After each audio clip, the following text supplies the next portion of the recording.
There is a forbidden book, lost for centuries, that includes fallen angels, bloodthirsty giants, and a warning to all humanity.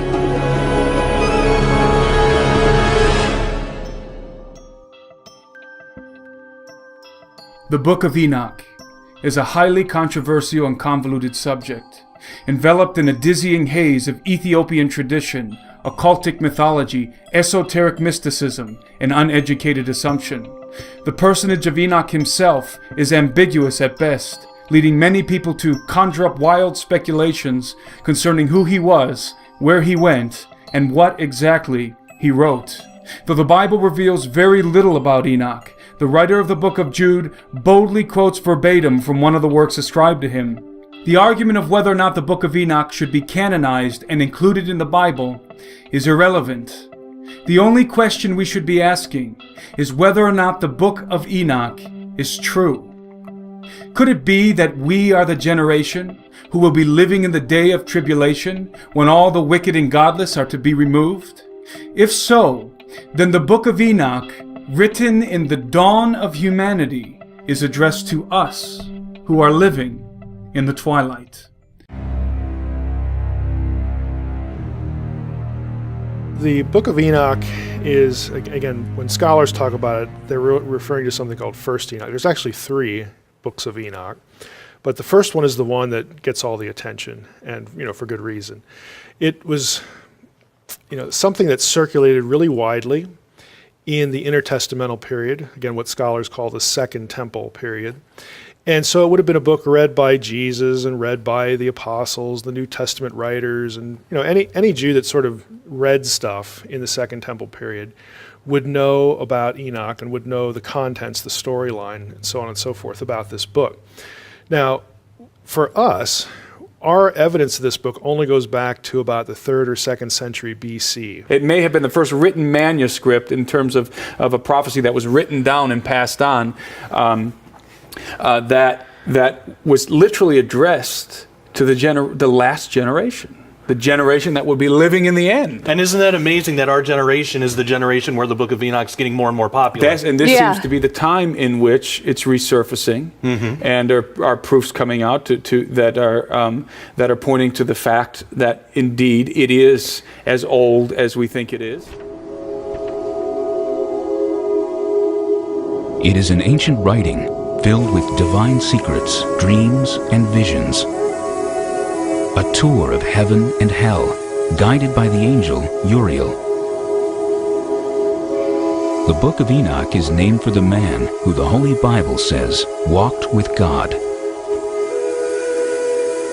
Enoch walked with God after the birth of Methuselah 300 years, and had other sons and daughters. Thus all the days of Enoch were 365 years. Enoch walked with God, then he was no more because God took him. This is one of those curious stories in the Old Testament that we kind of look at and just kind of go, like the Genesis 6, 1 through 4, okay, giants, okay, we'll just kind of file that away as one of those curious little things that doesn't really matter to us today.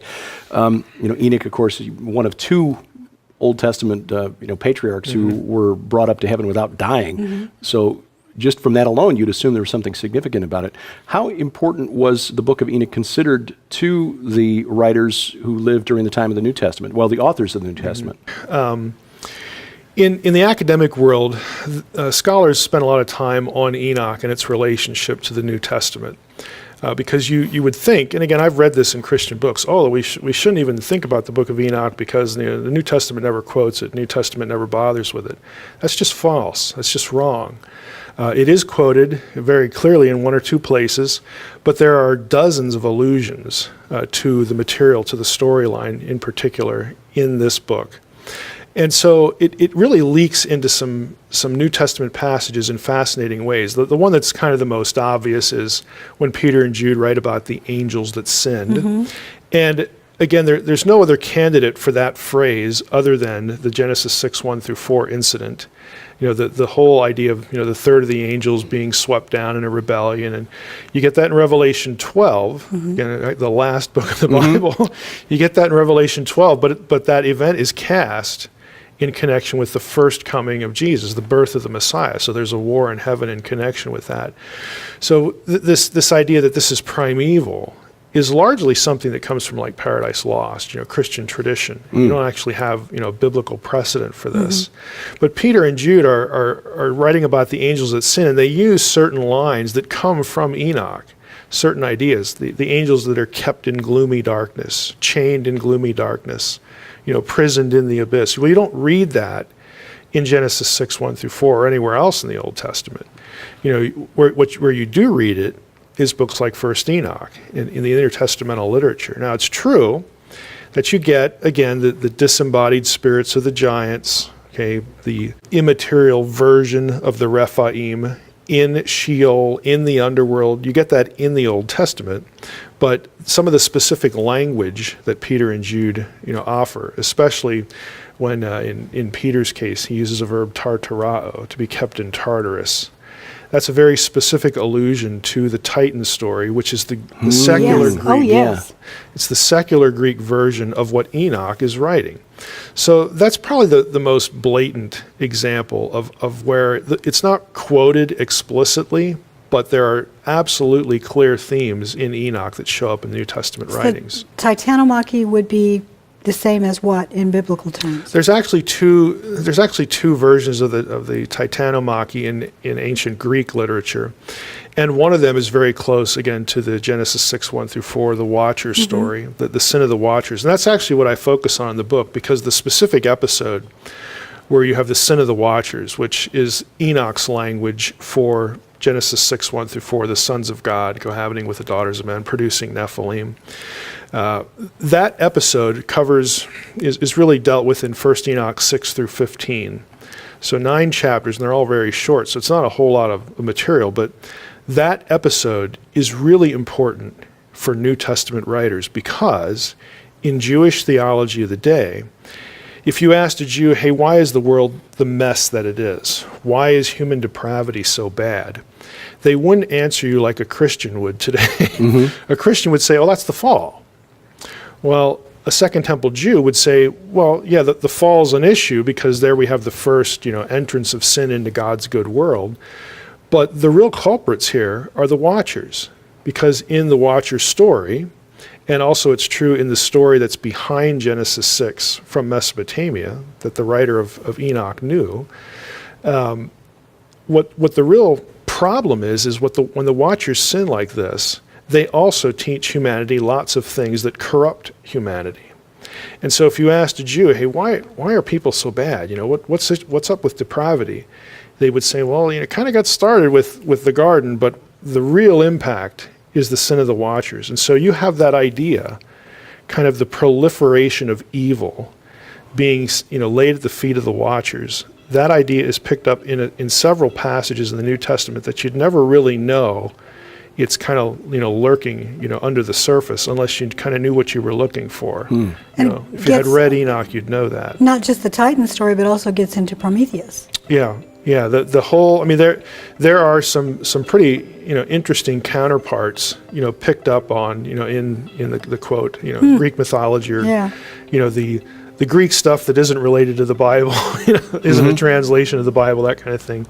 But yeah, you get clear touch points with that kind of material, and it all goes back to earlier days. Whoever wrote Enoch very clearly knew the real backstory of Genesis 6:1-4, and that is the Mesopotamian story of the Apkallu.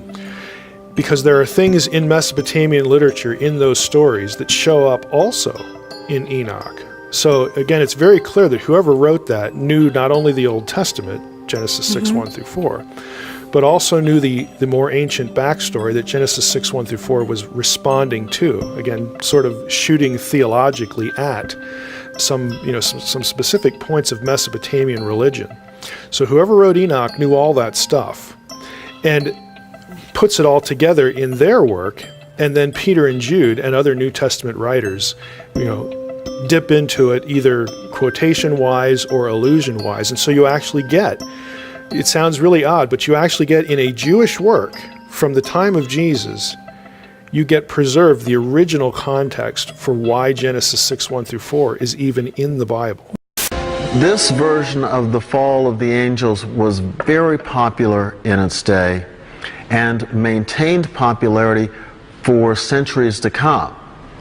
When we look at Dante's work on the Inferno, it's largely out of the material in Enoch. When we look at various snips of the New Testament, Enoch seems to be in play. In Corinthians, when Paul talks about women covering their hair so the angels won't be seduced and tempted, it goes back to the fallen angels tradition. With its lush descriptions of heavenly powers and the horrors that await evildoers, even angels, Enoch was one of the most popular books among the early Christians. We know that some early Christians considered the writings of Enoch to be authoritative, to contain actual revelation from God. So, because some people thought that, some influential people thought that, the book was used as you would use other books of the Bible. Could the reason for the Bible's ambiguity concerning Enoch be due to the fact that his story was already thoroughly chronicled elsewhere in Scripture? This seems likely. If Enoch, the seventh from Adam, is indeed the author of a book, it would have been written long before the book of Genesis, which is generally thought to have been penned by Moses, or by an anonymous author after Moses. The writer of the book of Genesis, whoever he was, would have had no need to retell the story of Enoch had it been already recorded in detail and widely disseminated, especially if it were written by Enoch's own hand. It is plausible, then, that the book of Enoch may have provided the foundation for much of the narrative of not only the book of Genesis, but the entire Bible, both Old and New Testament, and may well be the very first, certainly the very earliest, record of human literature. In light of this information, it is apparent that the most credible version of the book of Enoch is unquestionably 1st Enoch, since it was written long before the birth of Christ and contains prophetic revelation concerning him. Because of this, we can decisively confirm or deny the validity of 1st Enoch based on the accuracy of its prophetic revelation and the doctrine of its theological content, juxtaposed with the teachings of Jesus and his disciples. The writer of the book of Jude, as mentioned earlier, boldly quotes verbatim from the book of Enoch in the context of prophecy. Now Enoch, the seventh from Adam, prophesied about these men also, saying, Behold, the Lord comes with 10,000s of his saints, to execute judgment on all, to convict all who are ungodly among them of all their ungodly deeds which they have committed in an ungodly way, and of all the harsh things which ungodly sinners have spoken against him. Nevertheless, by 500 AD, despite widespread popularity and endorsement by many early church personalities, the Book of Enoch was virtually purged from the face of the earth at the hands of the satanic priesthood of the Roman Catholic Church. The Book of Enoch, perhaps the very first book ever written by the hand of a human being, proclaims the undisputed lordship of the Son of Man and prophesies with articulate clarity his millennial reign at the end of the age, in accordance with Jesus' own words and the teachings of the apostles. Before all other known manuscripts, the Book of Enoch designates the coming Messiah as the Anointed One, the Righteous One, the Elect One, and the Son of Man. The term Son of Man is an explicit title, not a descriptor, and the one that Jesus most often used when referring to himself. And yet this term, employed as an explicit title, is nowhere to be found in the pages of the Old Testament, except perhaps on one occasion in the book of Daniel. However, it is the dominant title designated for the Messiah in the book of Enoch. When Jesus claimed to be the Son of Man, he was not saying that he was merely a Son of Man, but the Son of Man. What is the determining factor for inspired prophetic text? if not the testimony of Jesus Christ? We know that the whole Bible, cover to cover, testifies of Jesus, the Son of God, even in ways we haven't yet figured out, and is verified by the very truth of its testimony. Those who have blindly condemned the book of Enoch without reading it or weighing its content in the balance of the gospel may be surprised to discover that the revelation of Jesus Christ is the centerpiece of its message, a message which is addressed to the elect and righteous who will be living in the day of tribulation, when all the wicked and godless are to be removed. Now, regardless of mine or anyone else's opinion, the book of Enoch must be judged on the merit of its messianic content. A cursory review of some of its pages quickly discloses the nature of that content. The book of Enoch begins with a warning to all humanity that a divine judgment has been rendered and a sentence will be imposed. God tells Enoch that all life on earth will be destroyed in a violent flood, and, as with the story in Genesis, God blames this evil on the sons of God, angels who lusted after the daughters of men. These angels are sometimes referred to as watchers. They keep constant watch, and they decide one day, about 200 of them, that they're going to descend to the earth. They were spiritual beings, and they were to remain as such. When they decided to descend upon earth, this unleashed upon the earth all sorts of problems. Not only these giants who are bloodthirsty and violent, but also these angels went on to teach humankind a variety of forbidden crafts. They also taught human beings how to make weapons of war. Now, the good angels, the ones not tempted by these beautiful women, go to God and say, you know, there's a lot of bloodshed caused by these bad angels. At which point God says we need to bind Azazel, the sort of lead fallen angel, to bind him and to then cast him into a pit. We might think of this as, how do we take care of nuclear waste in the 21st century? You take it out to a part of the world where no one lives, and you bury it as deep as you can. For this community, the angel was like that sort of nuclear waste. Dangerous, volatile. After the rebel angels are cast into the depths of the earth, Enoch has a dream vision. The lead angel, Azazel, begs Enoch to plead their case before God, to petition the Almighty to release them from the depths of the earth. The request for clemency is denied.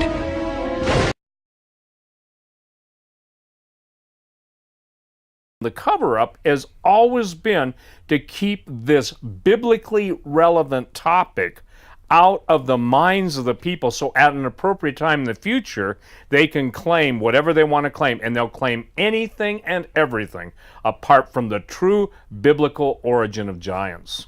When the giants killed each other, when they died, that their bodies, their spirits would be forced to wander the earth bodiless, and yet they would have all the desires that are associated with the flesh, but without flesh. Mm-hmm. So it's a very torturous situation for them, and that they would become. Oh, and by the way, what I didn't say was it says they would become unclean spirits, right, on the earth. And so we see that Jesus shows up, and these unclean spirits, specifically they're called unclean spirits.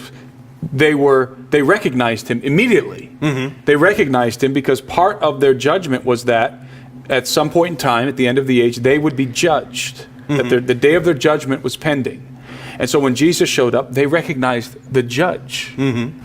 They realized the judge has come to the earth. Even though the Pharisees and the scribes and the men of the law and of the Torah could not recognize him. They totally missed it. But the unclean spirits, the spirits of the giants, mm-hmm. recognized the judge, which is incredible. Yeah, because I have no indication in either the Bible or the Book of Enoch that the giants had ever gone up to heaven. Right. So how is it that they recognized the judge. Yeah, and not only that, but recognize that he was coming prematurely. He was coming prematurely because they said the hour of our judgment has not yet come. Yeah. Right. And so this absolutely validates the text of the Book of Enoch in my in my estimation. And so they recognize that Jesus is here. They throw themselves at his feet, inhabiting the bodies of these people. So these people are being thrown at the feet of Jesus and screaming, "We know who you are. You are the Son of God." Mm-hmm. And Jesus tells them, "Be silent."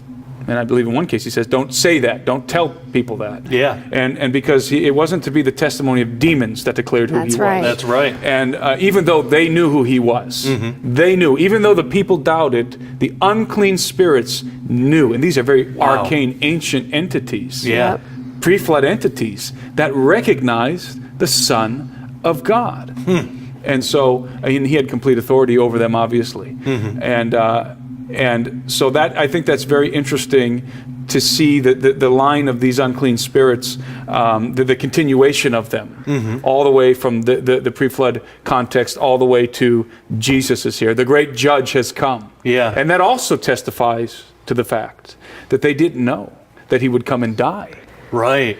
To redeem mankind. In fact, that this was a mystery. This was a mystery, even I believe, to angels. Right. That the Son of the living God would come and die. Yeah, because if they would have known that, they never would have conspired to put him on the cross. And so this must have been absolutely baffling to these entities. That for these people, for this race. That is so inferior compared to angels and all these other entities, that the Son of God, the great judge, is coming to give his life for them, to redeem them. Imagine how astounded all of these other entities, the angels and all these angelic beings were watching this unfold.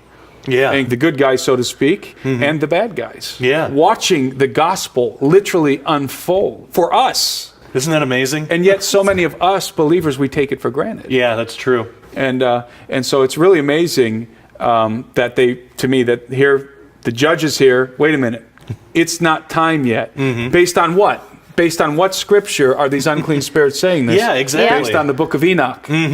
Based on the text that we have in the book of Enoch, which, by the way, the Hebrews knew. The Hebrews were very familiar with the Watchers, the fall of the Watchers, and they understood this was their Bible story, so to speak. Yeah. And a part of them was the days of Noah and what that meant, and the days of Methuselah and the days of Jared, and whose name means, by the way, shall come down. It was in the days of Jared that the 200 Watchers descended. Yeah, very true. Do you think that because there was so much mystery and angels, demons, fallen angels, humanity, they were baffled by Jesus' first coming. Do you think his second coming is going to be shrouded in that much mystery? That's a good question. Well, Jesus himself says that nobody knows the day or the hour, not even him. So if he doesn't know, certainly they don't. Yeah. I think we may be able to discern the season. Sure. And certainly they would be able to, but the day or the hour, we don't know. They don't know.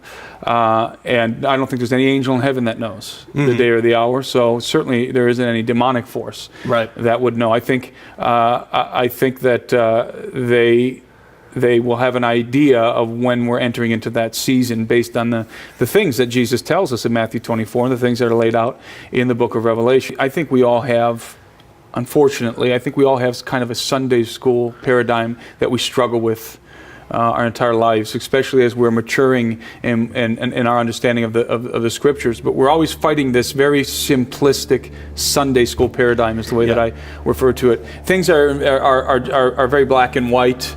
Even to some believers who consider themselves to be mature believers, they still see things in very simplistic terms when they're dealing with a complexity that really we can't even fathom.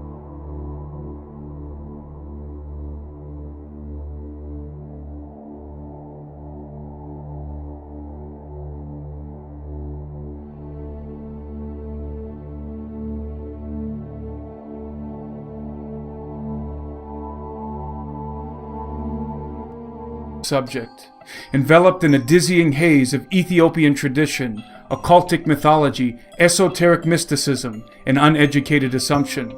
The personage of Enoch himself is ambiguous at best, leading many people to conjure up wild speculations concerning who he was, where he went, and what exactly he wrote. Though the Bible reveals very little about Enoch, the writer of the book of Jude boldly quotes verbatim from one of the works ascribed to him. The argument of whether or not the book of Enoch should be canonized and included in the Bible is irrelevant. The only question we should be asking is whether or not the book of Enoch is true. Could it be that we are the generation who will be living in the day of tribulation when all the wicked and godless are to be removed? If so, then the book of Enoch, written in the dawn of Enoch walked with God after the birth of Methuselah 300 years, and had other sons and daughters. Thus all the days of Enoch were 365 years. Enoch walked with God, then he was no more, because God took him. This is one of those curious stories in the Old Testament that we kind of look at and just kind of go, like the Genesis 6, 1 through 4, okay, giants, okay, we'll just kind of file that away as one of those curious little things that doesn't really matter to us today. Enoch, of course, one of two Old Testament, patriarchs who were brought up to heaven without dying. So just from that alone, you'd assume there was something significant about it. How important was the book of Enoch considered to the writers who lived during the time of the New Testament? Well, the authors of the New Testament. In the academic world, scholars spend a lot of time. Humanity is addressed to us who are living in the twilight. The book of Enoch is, again, when scholars talk about it, they're referring to something called First Enoch. There's actually 3 books of Enoch, but the first one is the one that gets all the attention, and for good reason. It was something that circulated really widely in the intertestamental period, again, what scholars call the Second Temple period. And so it would have been a book read by Jesus and read by the apostles, the New Testament writers, and any Jew that sort of read stuff in the Second Temple period would know about Enoch and would know the contents, the storyline, and so on and so forth about this book. Now, for us, our evidence of this book only goes back to about the 3rd or 2nd century BC.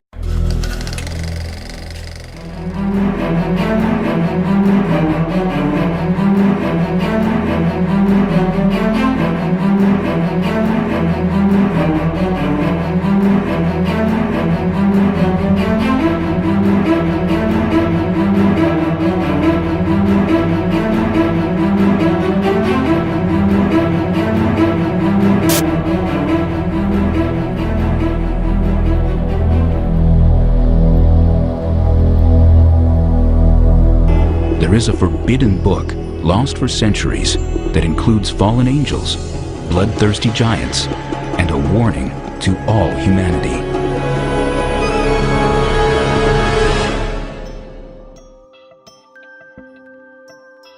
The Book of Enoch is a highly controversial and convoluted. It may have been the first written manuscript in terms of a prophecy that was written down and passed on,